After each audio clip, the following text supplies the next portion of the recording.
continuar con nosotros y es muy importante que ponga atención a las siguientes recomendaciones que hoy le brindaremos sobre los servicios con proveedores financieros. ¿Quiere saber de qué se trata? Pues para ello nos acompaña Julio Cegueda, asesor de la Defensoría del Consumidor. Julio, bienvenido, buenas tardes. ¿Qué tal de vacaciones? Bien, bastante bien, ya ahí queriendo comenzar la semana. Perfecto. Julio, para entrar en materia, pues en primer lugar me gustaría que nos comentes, pues entre las obligaciones de los proveedores financieros se mencionan que al terminar un contrato pues deben entregar los títulos, valores u otros documentos que fueron suscritos por el mismo consumidor al momento de la contratación. ¿Qué pasa si esto no sucede?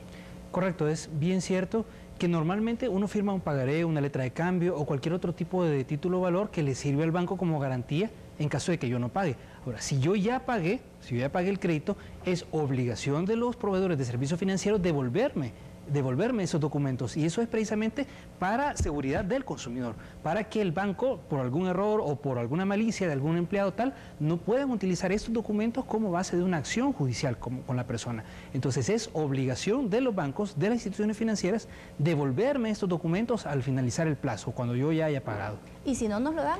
Es una infracción que están cometiendo en contra de la Ley de Protección al Consumidor y serán acreedores a una sanción, a una multa. ¿Y como de cuánto puede ser una multa en caso de que no lo hagan? Por ejemplo, el año pasado hubo, si mal no recuerdo, una sanción por una cobranza de comisiones que no habían sido de acuerdo a la ley, se puso una multa de $1 millón. Entonces, si es una gran cantidad de títulos que no han devuelto y que puedan estar reteniendo los bancos de una manera negligente o maliciosa, puede ser una multa bastante grande. Julio, hay personas que se quejan porque al momento de contratar un servicio le presentan un porcentaje de intereses, pero pasado el tiempo los intereses incrementan y no se los notifican. ¿Qué pasa si eso sucede? Verás, normalmente los intereses que a mí me van a aplicar en un crédito, ya sea un crédito hipotecario, prendario o la misma tarjeta de crédito que es tan común, son variables. Pueden ser modificados a lo largo del plazo de la vida del crédito. Ahora, pero esta modificación no es antojadiza ni es sin ningún límite. Normalmente en los contratos que como consumidores firmamos, estamos autorizando a que haya una modificación de ese interés en un 5%, por ejemplo, en un 6%. Entonces, si a mí me dan un crédito con un interés de un 11%, por decir un número, también podrían modificar 6% más, por si así he sido contratado, para que mi crédito alcance un interés del 17%. Por ejemplo, ese sería un ejemplo. Igual, si un banco me aumenta el interés más de lo que yo he autorizado, ahí estarían ellos también incumpliendo la Ley de Protección al Consumidor y se estarían arriesgando a tener una sanción, una multa. Julio, ¿pero es legal que ellos hagan esta notificación a través del periódico oficial, por ejemplo, o te tienen que mandar una notificación personalmente? Lo básico, que es obligación de acuerdo al artículo 64 de la Ley de Bancos, es que ellos deben publicar en los periódicos de mayor circulación al inicio de cada mes cuáles son todos los intereses y todas las comisiones que ellos cobran en sus servicios. Eso es lo básico. Ahora, como Defensoría del Consumidor, creemos que además de esta publicación que los bancos hacen, es necesario, para que sea válido, para que no sea ilegal, que los bancos le notifiquen con una carta enviada a la persona diciéndole, mire, su crédito va a tener un aumento del tanto por ciento a partir de tal fecha, para que la persona sepa. Claro. Sí. Julio, un caso bien común también es que los proveedores emiten tarjetas de crédito sin haber sido solicitada. ¿Es esto legal? Fíjate que ahí hay dos cosas que hay que diferenciar. Una son las tarjetas igual no solicitadas titulares, es decir, yo no he solicitado ninguna tarjeta y de repente me llega un sobre a la casa con una tarjeta a mi nombre. Esa es una situación. Y otra es que yo ya tengo una tarjeta de crédito y el banco emite una tarjeta adicional. Se dan cuenta que me casé, tengo un hijo mayor de edad, ¿no? lo que sea, y me envían una tarjeta adicional a nombre de esta otra persona. Ambas situaciones son ilegales, ambas. Tanto que me emitan una tarjeta que yo no he solicitado, como que emitan una tarjeta adicional de una cuenta que ya existe, que tampoco la he solicitado. Ahora, ojo también para las personas que reciben esas tarjetas de crédito que no han solicitado, que no las usen. Claro. Porque si yo recibo la tarjeta, yo ahí tengo chance de decirle a la Defensoría del Consumidor, mire, yo he recibido esto que no he pedido, que no me vayan a cobrar membresía, ni me vayan a cobrar ningún costo, comisión tal, porque no la he pedido. Pero si la persona hace uso de la tarjeta, deberá responder por el uso que haga. Automáticamente la estás tomando. Sí. Julio, ¿es legal que una empresa X publique en los periódicos una lista de deudores?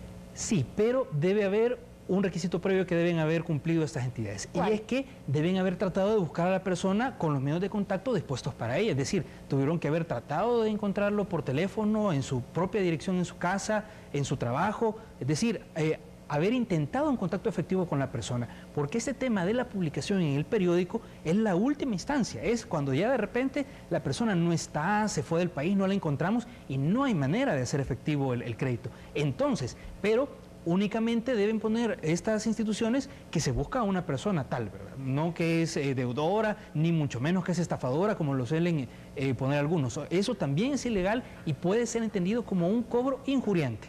Julio, ¿y es legal que también le pongan el número de DUI y otros datos adicionales? Debe ser información mínima sobre la persona, porque toda esta es información personal, que no es pública, que la persona tiene derecho a tener un resguardo de su propia información. ¿Qué pasa si yo aparezco, por ejemplo, en un periódico? ¿Qué hago? Puede poner la denuncia en Defensoría del Consumidor, llamando al 910 o a través de la página web o visitándonos, ¿ya? Y ahí hay un tema de cobro injuriante, por el cual se le puede obligar a la institución a que no lo saque publicado. En torno a este tema, Julio, ¿han hecho ustedes como Defensoría del Consumidor alguna propuesta en el paquete de reformas que solicitaron a la Asamblea? Fíjate que sí, precisamente hay un tema que hablábamos sobre sobre lo que es como requisito, tal, que la Defensoría piensa que debe además ser enviada la carta a la persona para que le aumente los intereses. Esa es una de las reformas, y la otra es que sobre los intereses y comisiones que los bancos pueden cargarle a la persona, sobre esas cantidades específicas no deben surgir más intereses o más comisiones, sino que estos intereses y comisiones, Defensoría está proponiendo que únicamente sean cargados sobre el valor del crédito efectivo. Es decir, que si por ejemplo yo tengo una tarjeta de crédito y yo he hecho un cargo de $100, por ejemplo, compré $100 de un determinado producto y me están cobrando una comisión de $10 y unos intereses de otros $10, no se puede entender que al siguiente mes me puedan a mí cobrar intereses y comisiones sobre $120, claro, sino solo sobre $100. Esa es una de las reformas que Defensoría del Consumidor está proponiendo a la Asamblea Legislativa para que sea aprobada y tengamos ese derecho como consumidores. Bueno, Julio, te agradecemos por la información. Es importante reiterar el llamado a las personas a que, bueno, los principales que debemos estar ahí pendientes somos nosotros como consumidores. Claro, tenemos un gran poder y una de las maneras es escoger bien, informarse bien, preguntarle todo lo que podamos al proveedor de servicios financieros, y si tenemos una duda, llamemos al 910, teléfono amigo de la persona consumidora. O también podemos escribir a la dirección electrónica www.defensoría.gov.sb, en donde además aparecen las direcciones físicas. Si usted está en Chalatenango, en Sonsonate, en San Vicente, en Usulután, puede visitar oficinas que la Defensoría ha habilitado para que usted se acerque. Perfecto, gracias Julio, y bueno, te esperamos la próxima. Para servirles.